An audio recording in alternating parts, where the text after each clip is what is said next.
You need to figure out whether you love building or advising. Figure that out as early as you can in your career. Kruti Patel Goyal is the CEO of Depop. I really wanted this episode to be an insight into how to grow an incredible corporate career. Focus on what you want to learn next, what skills you want to build next. Sometimes you need to take a step sideways to go around an obstacle, but it's hard to do that when you've got your sights set on this point. Sorry, one more thing. Sorry. She's so filled with There's advice. so much. Instead of focusing your career development conversations on how do I get to the next level, focus your conversations on to grow as a manager, you have to be able to. If there's someone who's listening to this who is an aspiring CEO of a major corporation, what advice would you give to them? The advice that I wish I would have had very early in my career is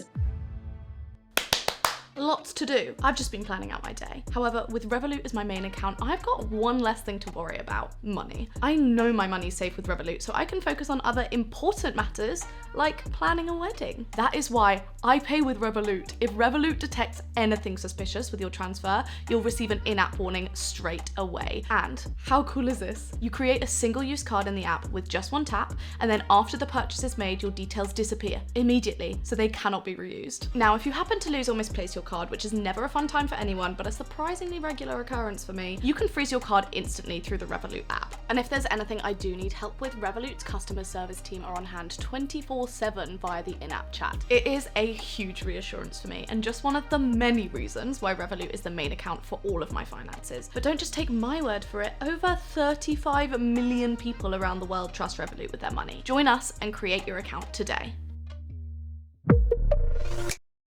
Kruti Patel Goyal is the CEO of Depop. It's a job many would have on their vision board, but behind every dream job is a hell of a lot of hard work and also good decision making. And before joining Depop, Kruti worked her way up the corporate ladder, starting out in investment banking, then climbing up the ranks at Etsy for over 10 years, ending up as the company's chief product officer and managing corporate development. She has also been named in Vogue's Power 25 list of the most influential women in Britain. As CEO, Kruti now oversees a team of over 400 employees worldwide, and today we're seeing the reality of life with over 400 people relying on you. So what I really wanted this episode to be was an insight into how to grow an incredible corporate career, how to climb the ladder, and Kruti's views on how it's not a ladder at all, even talking about things like career breaks, taking a step backwards in order to be able to move forwards, even in terms of job role and even in terms of what you thought your next step would be. This episode was incredibly interesting. I learned so much about everything from management to career projections to how to structure and strategize your life and your path as a whole. I honestly think it was one of the most valuable episodes we've had on anything to do with corporate work and career building overall. So I hope you enjoy it as much as I did. Before we get into the episode, please make sure to like and subscribe. It helps us to have incredible conversations, to get amazing guests on, and to learn invaluable lessons on how to actually genuinely improve our lives for ourselves.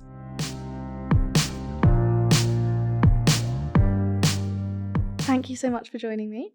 Thanks so much for having me. I'm very excited for this conversation. I want to go straight in at the very beginning, and I want to talk about your career aspirations as a child. To be totally honest, I can't remember having a big career aspiration from a young age. And I think actually that's been possibly one of the ingredients of the secret to my success, which is that I didn't have some end destination in mind. But I'll tell you a little bit about my childhood and what I think some of the influences were that led me onto the path that I'm on now. So I grew up in a very small town in upstate New York, really the middle of nowhere. And the way that we got there is my parents were immigrants. They immigrated from India, initially to Canada, and then to the US, really as they started their entrepreneurial journey. So in the hospitality industry. And like many immigrants at that time, they, were looking in search of a better life for their family. And they thought the best way to do that was to start a business that they could grow. And so that started in 1981, buying a small motel in a small rural town in New York.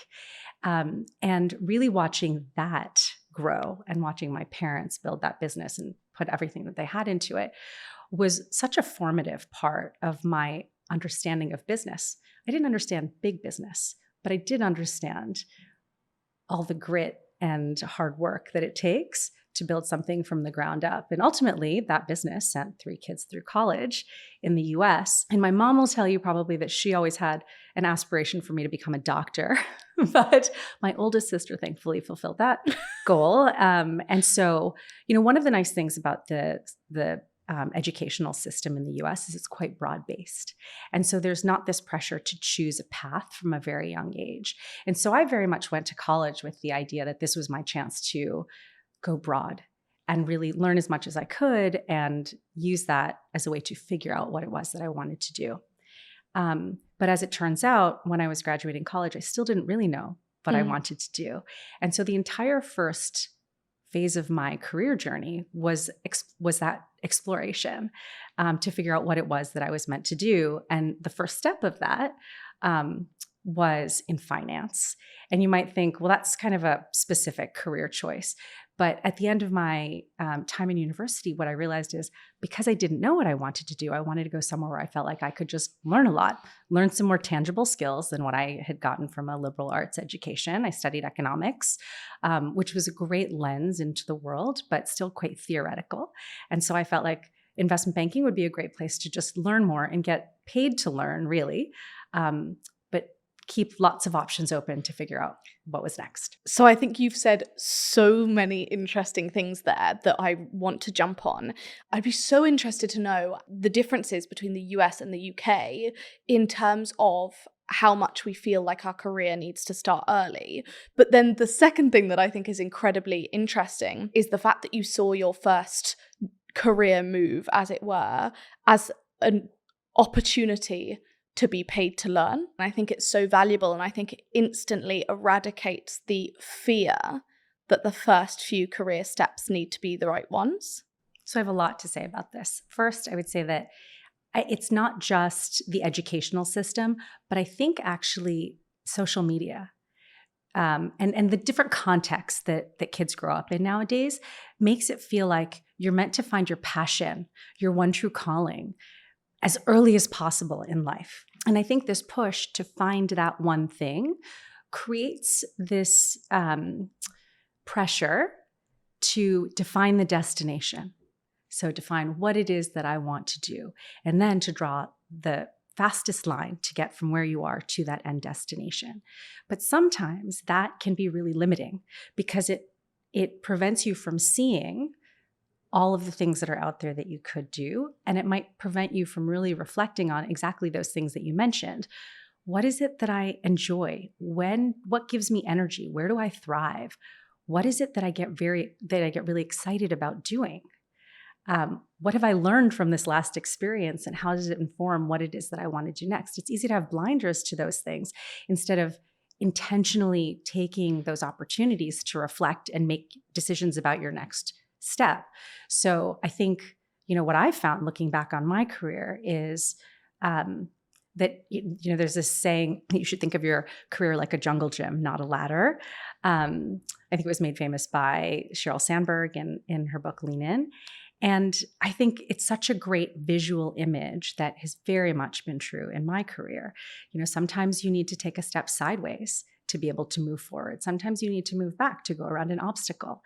But it's hard to do that when you've got your sights set on this point ahead and you think that your job is to get there as quickly as possible, because you learn so much along the way that helps you get to the right place. Right, and also helps you to realize where the end destination perhaps wasn't the right one to set, because we're prioritizing speed rather than, whether it's fulfillment, whether it's getting it right, any of these things, in order to feel successful faster. Yeah.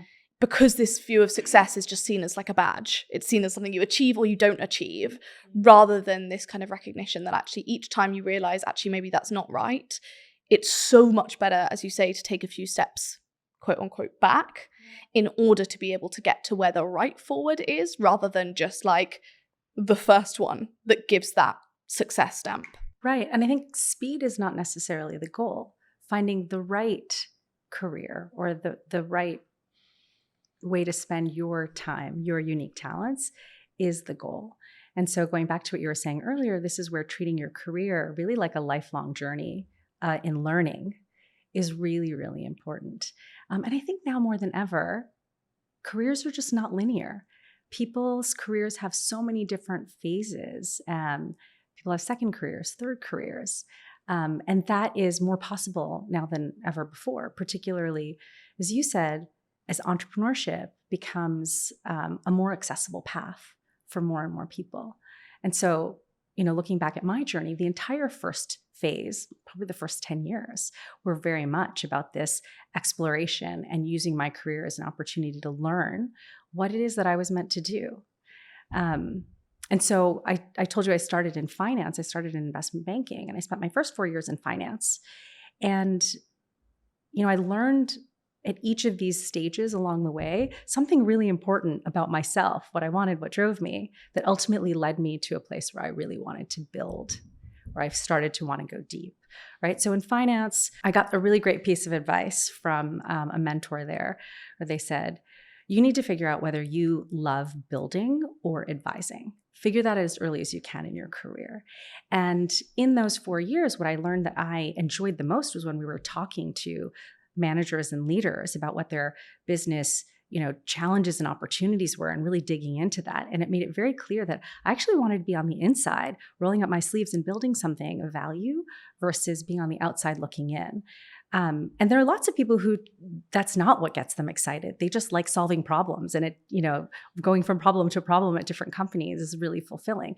But for me, that was a really critical realization really early in my career that was prompted by some very good advice from a mentor. And ultimately, that led me to go to grad school and use that as an opportunity to shift directions. And so from there, I'll just keep going with this. So from there, I went into media. And it was a really interesting time to be in the media world because there was so much disruption happening in the media industry as a result of new technology that was beginning to emerge. These really nascent platforms that you might have heard of, like YouTube, that were coming on the scene, but were really changing how people consumed media content and shifting it from traditional channels like television online. And there were so many great lessons that I learned over my time there, but the two that really stuck with me were how important it is to follow your customers. They're telling you what they need and what they want, and your success is based on your ability to listen and adapt. And then second, what a powerful force technology is as a force of disruption. And so ultimately that led me to go on and do some consulting, and then I had some time. I took some time away from work to really think about what it was that I wanted to apply what I had learned to. And what became clear to me is that I wanted to work at a business that had a real positive social mission, that had purpose behind what it was doing, where I really cared about, what they were building and how they were able to have a positive impact on the world. And that initially led me to a nonprofit, and ultimately to Etsy, where it really brought all of these things together in a really exciting way for me. I just want to talk quickly about that time that you spent away from work, just as a, realization that you needed to kind of recalibrate, take a step back, really work out where you were going. What spurred you to do that, and what did you learn from that experience? It's interesting. I was going through maybe a little bit of a late quarter life challenge. I don't know if I'd call it a crisis. Very politically said. A crisis feels a little bit more extreme than what I think I was experiencing. But, I was really faced with the question of what success meant to me. And I think we're all faced with that at different times in our lives. But it was really, it was something that I was really struggling to try to figure out, because all around me, I was seeing lots of my peers achieve what looked like great success, but in different forms. Some folks who had stayed in the same career path, continuing to build upward, who were, becoming partners at their firms, folks who were making a lot of money, some people who were starting companies and seeing great success, some folks who were becoming, who were gaining a really big following on social media. And each of these things felt like success, but it forced me to ask myself the question, what is success for you? How important is money? How important is fame? How important are, any of these different markers of success? And I needed to step away so that I could really listen to myself and not be distracted by all the noise around me, all of what everyone else was doing around me. And I actually convinced my husband at that point, my husband of 1 year, that we should quit our jobs and travel around the world. So we sold all of our things and put them in put what was left in storage at my parents' house, broke our lease, and on miles that we had gotten from our traveling in our previous jobs, bought 2 around the world tickets and traveled for 6 months. And we didn't have a lot of money at the time, so we did it on the cheap. We stayed on people's couches and worked a bit as we went. But it was a really great opportunity to find the quiet, to really think about what was important to each of us. And for him, it led him on an entrepreneurial journey. And for me, what it made clear is I really wanted to work in a purpose-driven organization, and I wanted to be a part of making positive change in the world. And that was what led me to go work at a nonprofit and then ultimately to Etsy. And were you ever nervous about taking a career break? Of course, because you always wonder, what are people going to think? And how am I going to explain this? But what was really interesting is when I started to talk to people again after I got back from this trip, it was the only thing that they wanted to talk about. They didn't actually want to talk about my career experience as much as you would think. It actually became the central talking point rather than the thing that I had to explain. And I think that, people really appreciate when there's thought behind the decisions that you make, right? Versus what can feel like marketing.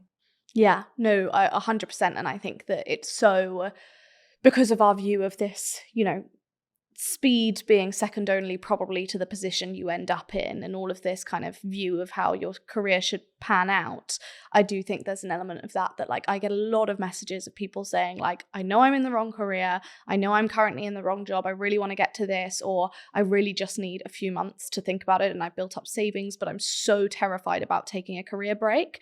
And I think it is so important to hear someone in such a high up position sharing as well that was something that they did and actually ultimately helped them to work out where they needed to be. It was one of the best decisions I ever made because I credit that clarity with helping me find the industry and the role that I ultimately wanted to build in, that I wanted to go deep in. And that's where I've spent the last more than decade of my career. And so when you did join Etsy, what kind of level did you join at? And do you mind answering either how old you were at that point or how many years into your career? I was in my early 30s and I joined, I think I was a director when I joined. But, mind you, I'd been a director several years prior to that in a much larger organization. Right. So it was a lateral move. And certainly had I stayed in any one of the businesses that I had worked in prior to that, I would have been farther advanced in terms of level or title in my career.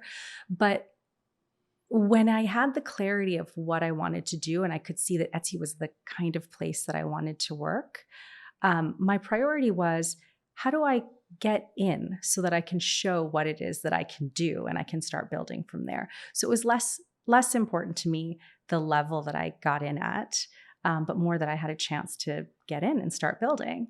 And it was a great move because, I started at Etsy. The company was about 150 people.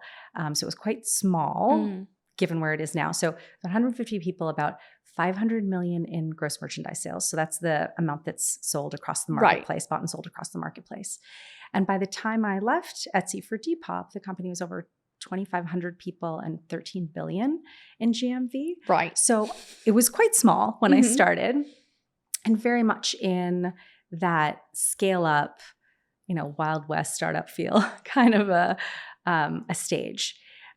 So, I got there, and interestingly, I was hired to do a role that was similar to what I had been doing before, but was very quickly asked to shift gears and take on management of an entirely new team that had just been created called Trust and Safety.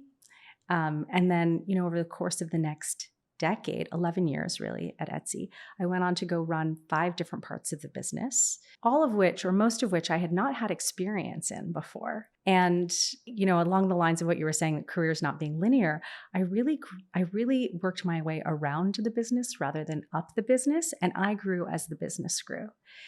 And I will say that one of the things that was really special about Etsy, I said that it really brought together all of these things that I had been realizing through the course of my career that were important to me, brought together that opportunity to really grow and build a business, because it was a growth stage, obviously a technology business at its core, but it's also a really mission-driven business at its core. Etsy, many people think of it just as from a buyer perspective, as a marketplace where you can buy really cool, interesting, unique, handcrafted goods. But it's also a platform for sellers. And it's a platform for independent creative entrepreneurs that enables them to compete on a global scale in e-commerce. And the mission of Etsy is keep commerce human. And it's based on this idea that commerce, or buying things, is so much more fulfilling and meaningful when you create a connection between the two people between whom the transaction is happening. And that's happening less and less in e-commerce as you think about buying feels more like buying from a nameless, faceless platform most of the time, or a commerce website. And it was a really powerful mission that really brought together everyone at the company. Mm-hmm. And there's something really special about the culture that creates. So I found that in purpose and mission-driven businesses, the fact that everybody, whatever your function, whether you're in accounting or in product or in engineering, everyone shares this common mission that they all care really deeply about.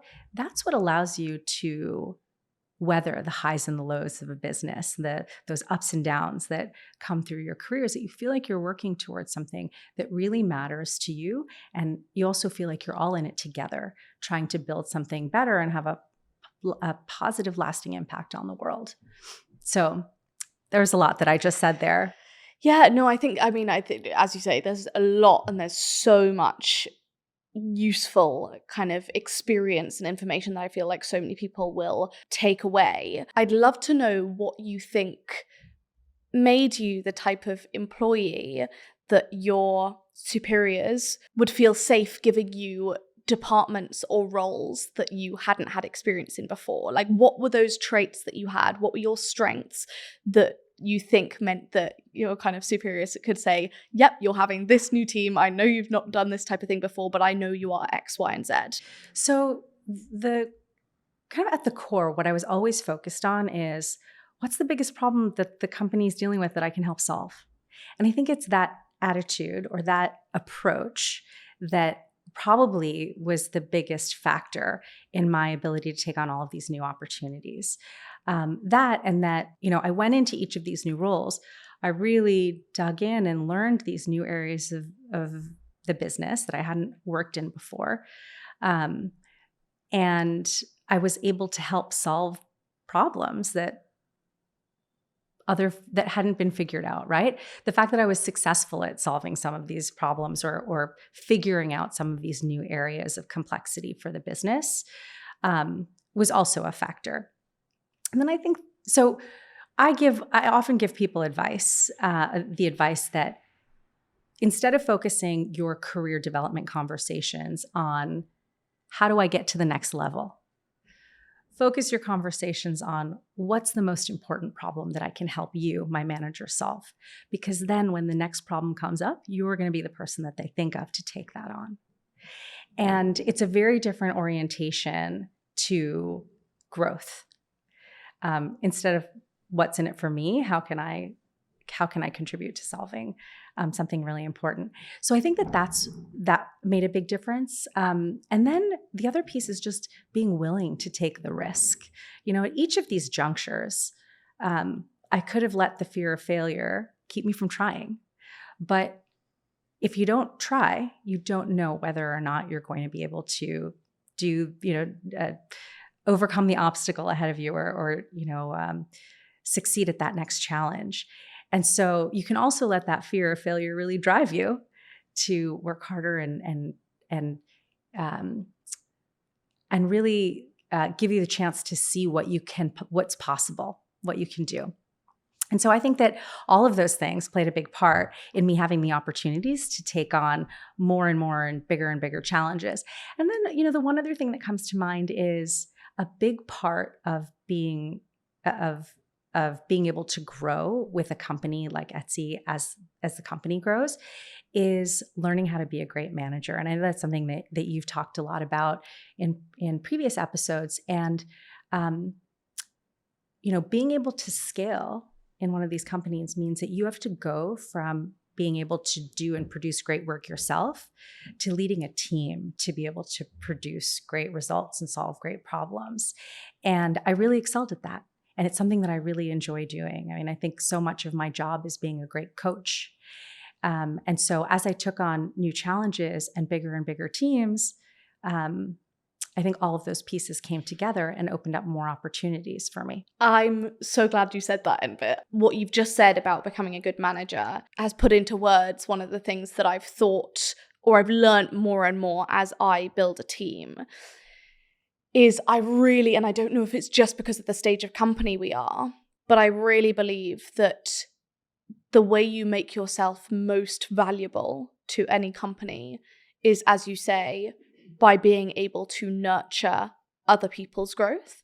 And I think that in a world where actually in any kind of more corporate or kind of company-based environment, you are essentially, the more you go up the ladder, as it was, the more generalist you're becoming and the less kind of specialized. And I think we always think about like, how good am I at my job as specifically the output of say if you're head of brand, it's about being working on the brand itself, or whether it's a marketing director, whatever it might be. Whereas actually, I just seem to learn more and more that one of the most important things in any of those roles is how good you're able to make the work of the people who you are leading. It's just become more and more obvious to me. I don't know if this is so obvious to everyone else, that being a good manager and being able to nurture talent and being able to get better work out of people who you work with is just one of the most valuable things that you could ever bring to an organization and therefore to your own career. I couldn't agree more. And I think it's a really big mental shift for a lot of people, right? Especially if you think about it, the first time you become a manager, especially in a bigger organization, you usually go from doing a job to managing people who are doing that same job. So this is a great advantage in some ways, right? Because you know exactly what they do, but having to make that mental shift from the value of my day-to-day work goes from being some often very tangible output, analysis, presentations, marketing campaigns, whatever it might be, to leading other people to create great stuff with my guidance. All of a sudden, I don't have this output to look at that gives me, that feeling of I've created value in this period. And that's a really hard shift for people to make. So I think that's one thing that's always struck me about, growing as a manager. It's that's kind of the first step. And then the second is really being able to give away your work and be there's this great article that I read, a blog post that I read 8 years ago called "Give Away Your Legos," and the idea is that to grow as a manager, you have to be able to build a beautiful Lego tower, and then be willing to give it away to somebody else so that you can go and tackle the next thing. And I think that as a manager, this idea that, look, in order for me to do more, I have to give away the thing that I have been really good at and entrust someone else with it and trust that I can guide them. That's a really powerful thing. I mean, when I look at my career, part of being a great manager or being a great leader has been willing to be getting myself to a point where I made myself dispensable, if that makes sense, or basically build my way out of a job, hire and grow a team to the point where I'm no longer needed. That's always the goal, right? And it's a really scary thing, but it's so important because that's what frees you up to go then take on the next thing. But a lot of that, as you said, is about identifying talent, but also nurturing that talent and empowering them to do their best work. And so what does that mean? That means that you need to really understand people, help them understand their strengths, create a team where people can apply their unique strengths to the team's goal, and then created like a trusting, collaborative environment where people feel safe to fail, where people feel safe to dissent, feel safe to give feedback, in a way where people can bring their best selves to any job. I think that is so incredibly valuable. And I want to ask you one question on that. I can imagine someone listening might think, great, but I don't want to make myself obsolete. I don't want to hire someone who's actually better than me into this kind of XYZ, into this direct report role. What would you say to someone to encourage them to feel confident enough to kind of take that quote unquote risk, as it were, to build their teams to almost not need them so that they can progress? Such a great question. It actually hits on another piece of advice that I give people all the time, which is hire people that are better than you. And I think it takes a lot of humility and confidence, as you said, to first like know what you're good at, but know where your gaps are and be willing to hire people who are better than you in those areas where you have gaps. But the thing that I think people need to remember when they're hiring folks is that, one, you're going to get so much more out of your team the better and better talent you hire. And if your success is based on how well your team operates, not how well you do as an individual, but again, this mental shift of how well that team can achieve a goal, then hiring the best people is the fastest way to get there. And then I think the second thing is having faith that as you hire better and better people who can do more and more of your job, that's going to open up space and opportunity for you to do things that you didn't even think were possible because you never had the time to think about them. So it allows you to take on more and bigger and better things. But it's hard to see that until you take that leap of faith. And again, this is where don't let the fear hold you back, because then you'll never know what's possible ahead. I just think that's incredibly important. And I think it's such a mindset shift that once you truly internalize, it really does open up the whole space above you in terms of moving up an organization. And it feels slightly counterintuitive at times, but actually, as you say, look at what success is for your role. If success is your team getting a better output, if you can find the people who will be your direct reports who are 10 times better than you, fantastic. Do it Hire every them, time. Get them, make your team, the best output it could possibly be. And I think that is so valuable. Can I add one more thing? I think it's really important to really push yourself to think about what's the worst thing that could happen, right? What's the worst thing I think that people worry that somehow they're going to get fired. And I've never seen anyone get fired for hiring someone great.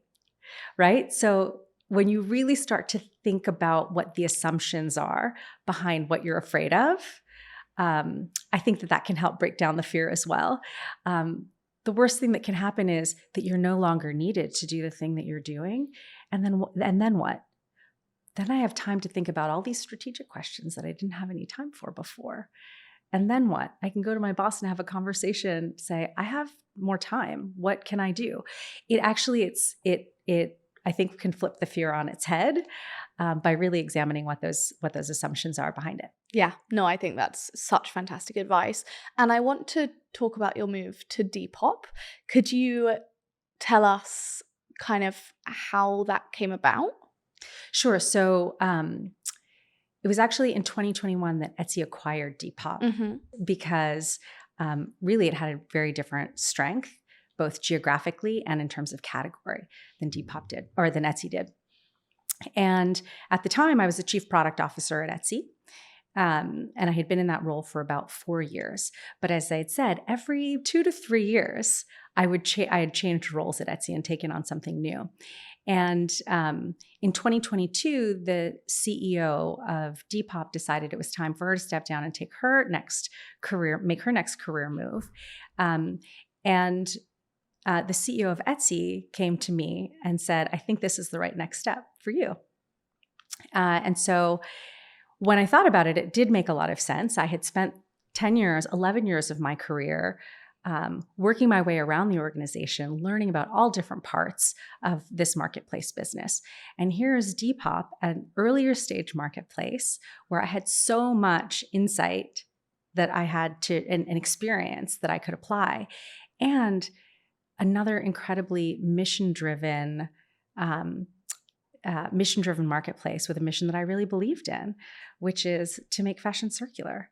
And I think, that is, again, and not only that, but another really amazing platform for entrepreneurship. And so, I think that when I reflected on it, it made a lot of sense. And so in the summer of 2022, my family and I moved from Brooklyn to London, and I took on this job as CEO of Depop. And what did that conversation feel like when you were essentially asked to become the CEO of Depop? It was a little bit surprising at first because I was in a really good place. From a personal standpoint, we were finally back to a level of normalcy post-pandemic. My children were back in school full time. We had this really amazing community that we had built in Brooklyn, and I knew how to do my job. So I will say that, one of the challenges of changing roles every handful of years is you're always in this mode of, I need to figure out how to do this job.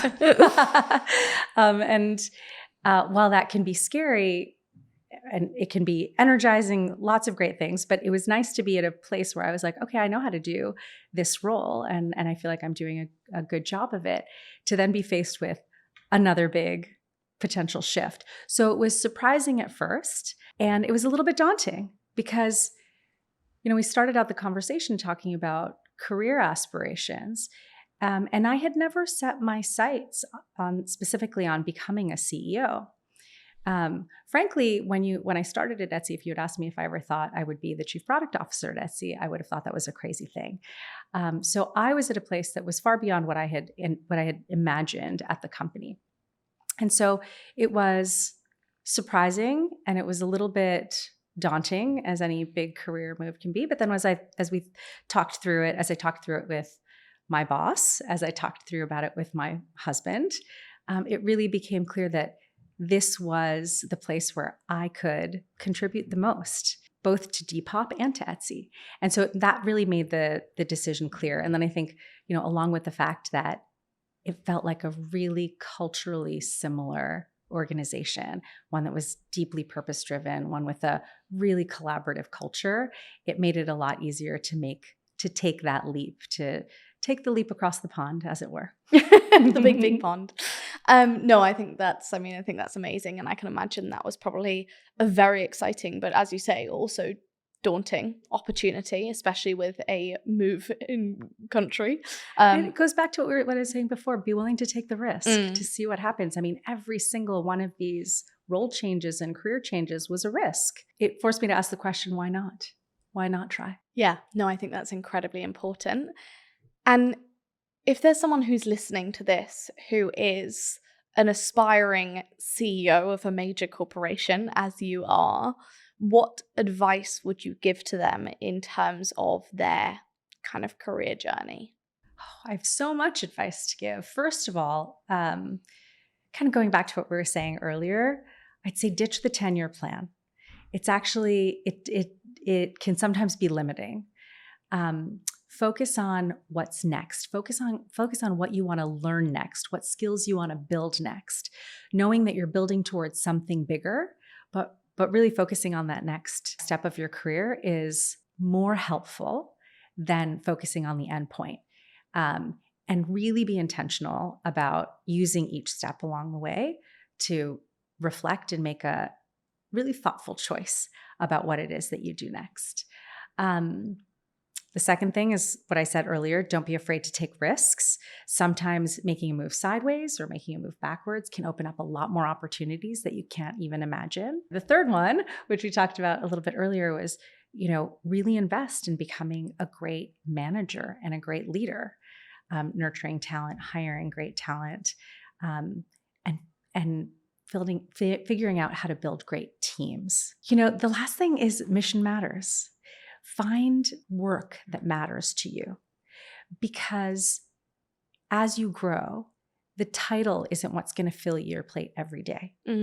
Finding work that you really care about and a purpose that you connect to is what lets you weather the highs and lows as you go along, because every day is not going to be a great day. Just having a sign outside your door isn't what gets you through the challenging moments in your career. And so that's the last piece of advice that I'll share for now.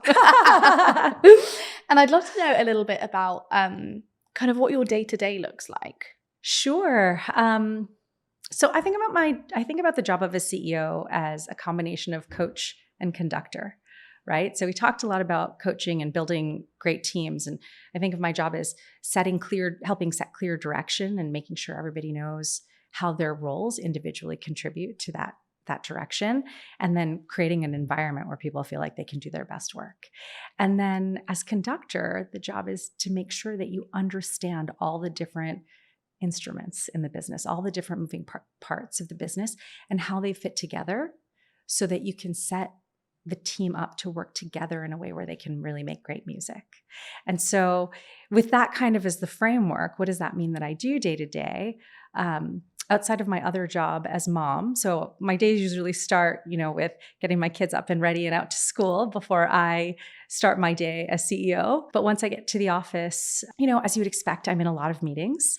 And those meetings can range from everything from thinking about the strategy of the business to digging into a new product that we might be looking to launch, to problem solving with someone, whether it's about some new challenge that's come up or a people challenge that someone's having as a manager. So I spend a lot of time meeting with folks in groups, but also one-to-one.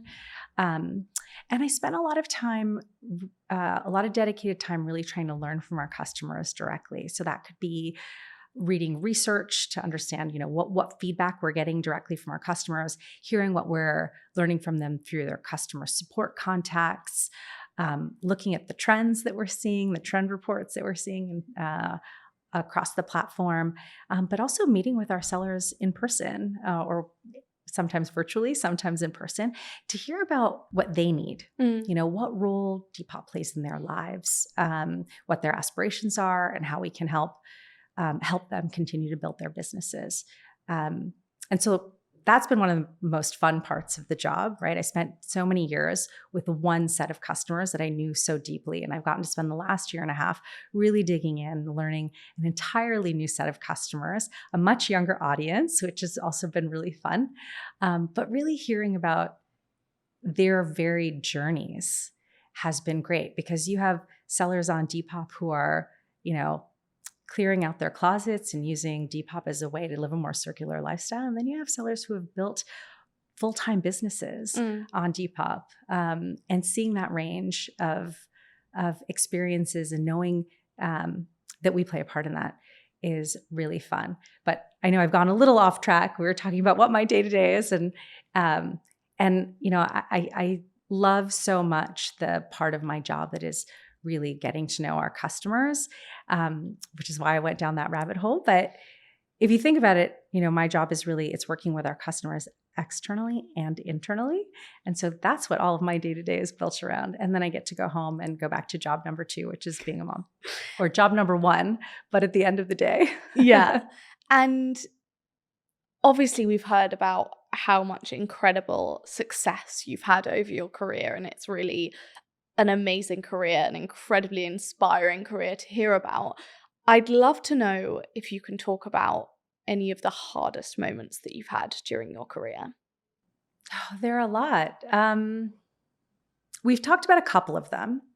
One of them was taking time off, intentionally taking time off.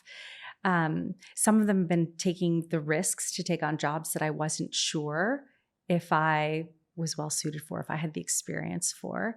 And of course, all of those come with the fear or potential of failing. And I will say, every choice hasn't been perfect. Nobody's choices are all perfect. So every one of those choices and every one of those risks, or every one of those choices didn't necessarily pan out the way that I thought they would. And so there were some roles that I took that the company wasn't the right one, some where the role wasn't the right fit.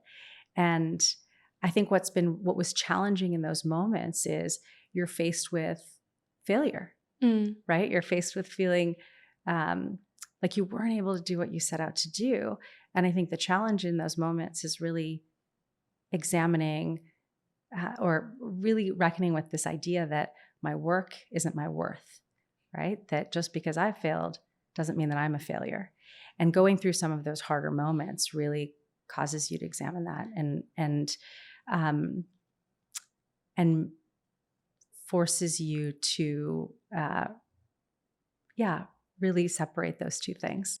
I'd like to talk quickly about, you've mentioned that, you have one job of being at Depop and being the CEO, and you have one job of being a mother. I don't always like to ask women about their children when they come in to talk about their work unless they bring them up. I love to talk about my children. I know, I just feel like it can be quite classic. But I also think that it is incredibly important and defining as part of a career, and wanting to do both well and expecting women to have a job like they don't have a family and have a family like they don't have a job. I'd love to know, at the time that you decided to start a family, do you feel like you had to compromise your career in any way? I had you asked about challenging moments in my life and my career, and this is another one that comes to mind as one of the most difficult times in my career, less because I felt like I had to make compromises, but more because I had a very challenging journey to parenthood. And that journey for parents, for many folks, whether it's to having children or when you have young children, coincides with really the same years that you're building your career. And that's a tough balance to strike. And, for me, when I say we had a tough road, we suffered multiple miscarriages and multiple rounds of IVF and IUI before we had our kids. I have twins. They're now 10 years old, and they're absolutely the children that I was meant to have. So it was a long, but really, it was, a worthwhile journey for me. But what was really hard about it is struggling through that. And, I really appreciate how much now people talk about the challenges of fertility more openly, because it's one of those struggles that feels so isolating. And at the time when I was going through it, I felt like both I was struggling with these feelings of, why isn't my body doing what it's meant to do? And really wanting to have a family, of course, but doing that while at work, having to show up and keep everything together. And so it really was very separate from my work life. And that, I think, is one of the hardest things that so many women on this journey deal with. And then, of course, there's the added challenge once you have children, figuring out how to balance your priorities as a parent without feeling like you're shirking your responsibilities in your workplace.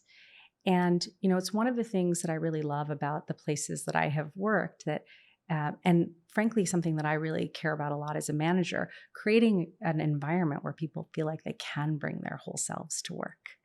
I think it's incredibly important. We don't live these segregated lives where I'm one person at home and I'm a separate person at work. The truth is, what you're experiencing outside of the office impacts how you show up to the office. And the more that we can be open about those things, the more that we can all work together and support each other to do our best work, right? And so going back to what I was saying earlier, I don't feel like I've had to compromise in my career, but I do think having children has forced me to really be very thoughtful about prioritizing so that I make sure that I'm not giving what I need to the things that are the most important to me. What would you say are the most important things that you've learned or that you've done in order to be able to, as you say, prioritize effectively and not feel like you're compromising your children or your career? Well, it's hard, right? Because there just aren't enough hours in the day. And all of a sudden you go from having one full-time job to really having two full-time jobs and having to figure out how to do it all within a single day. But I always tell the new parents that I work with that when you come back from parental leave is a really important moment to think about where your boundaries are and what your critical priorities are. And so the way I came to that realization is when I came back to work after parental leave, I knew that I wanted to get home every day to be able to put my kids to bed. And so even something that might seem small like that was very different than how I operated prior to having the kids, right? Where, you just kind of work from morning to night and don't really think about it. So, I think taking the time to say, what are my non-negotiables? What are the things that are what are the most valuable ways that I can be spending my time, both at work and with my family, and making sure that you carve out the time to do those things. So then all of the trade-offs are on the margin, but you're prioritizing those things that are the most important to you. So, for me, that means that I see my kids off to school in the morning and I'm home for dinner. And people know that those are times that I'm not available. And I time shift my work to be able to make sure that I can get everything else that I need to get done within that context. And so, I think that really taking that time to identify what things are most important to you is really critical. I remember talking to another friend of mine who's also a working mom who said that for her, that non-negotiable was baking her kid's birthday cake every year. And so it's different for everybody, right? But knowing what that is makes it so that you don't regret not doing the things that really are important to you. I think that's incredibly important. And the way you've spoken about it as well, I think is just very practical and equally inspiring as well, because I think that it's easy just to, I'm not at that stage and it feels incredibly overwhelming to even think about it. So I think that's very, very valuable. Well, listen, I'll give you the advice that I give a lot of women that I work with, which is there is no perfect time to have kids. And it's one of those things that you can't plan. So the thing to think about is when you're ready. Just focus on when you're ready to actually start on that journey to parenthood. And then you'll figure out your career in that context and you will fit in the things that are most important to you. But we often spend a lot of time thinking about when's the perfect time in my career. And when I started thinking about having kids, I took on a new role at Etsy. And then I took on another new role that required a ton of travel. And, you figure it out as you go. But the most important thing is just to be ready to start on that path. Yeah, no, I think that's great advice. And I'd love to hear, just before we end, what one piece of advice is that you would give yourself at the beginning of your career. Remember that when other people are willing to bet on you, you should be willing to bet on yourself. And so there's so many risks. There's so many points in my career where I felt like I was taking a big risk. And in those moments, it's natural to question, am I ready? Do I have what it takes to do this? And in those moments, remembering that someone is willing to bet on you, and that should give you confidence that you should bet on you. That's the advice that I wish I would have had very early in my career. And I learned it along the way, but it's such a good reminder in those moments of doubt, in those moments of fear. Well, thank you. Thank you so much for coming on. I feel like we have just walked away with like modules and modules of advice. Like I feel like that was really, I mean, I've learned so much and I have no doubt that so many people will take a lot away from this episode. So thank you so much for being so open and honest and sharing your journey. Thanks so much. I feel like we've just scratched the surface and could probably talk for hours about so much of this stuff. Agreed.